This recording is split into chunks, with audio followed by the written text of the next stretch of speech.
Iran की आजादी का सवाल है, ये डोनाल्ड ट्रंप ने कहा है। डोनाल्ड ट्रंप ने कहा कि हम ईरान के भविष्य के लिए काम कर रहे हैं।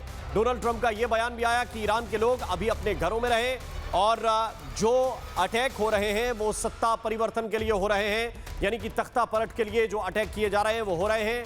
लोग अपने घरों में ही रहें। ईरान के जो लोग हैं उनकी आज़ादी बहुत नज़दीक है, आज़ादी का समय नज़दीक आ गया है। हम ईरान के भविष्य के लिए काम कर रहे हैं, ये डोनाल्ड ट्रंप ने कहा है। यानी कि एक तरफ सीधे तौर पर बड़े बड़े हमले बहल साहब और दूसरी तरफ मानवता की बातें, ये केवल डोनाल्ड ट्रंप ही एक साथ कर सकते हैं।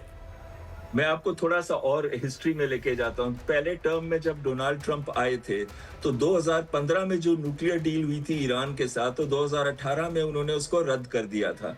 उस समय पे 3.67% यूरेनियम को एनरिच करने की ही लिमिट थी। पर जैसे ही वो यूरेनियम उस डील से निकल गए, न्यूक्लियर डील से, उसके बाद से ईरान ने जबरदस्त तेजी के साथ यूरेनियम का एनरिचमेंट किया।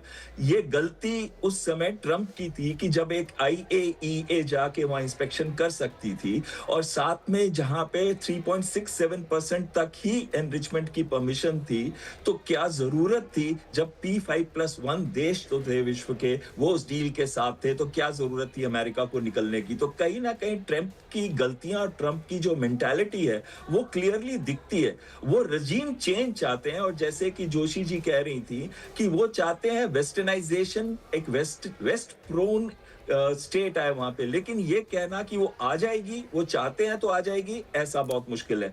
दूसरी चीज है कि जो उस समय की बात थी 1979 की, तो यहां तक कि उनकी मिलिट्री में F4, F5, F14 और पैटर्न टैंक, ज्यादातर जो इक्विपमेंट थी अमेरिका की थी। और इजराइल के साथ भी उनके दोस्ताने संबंध थे, प्राइवेटली, सीक्रेटली, ओपनली नहीं थे, सीक्रेटली थे।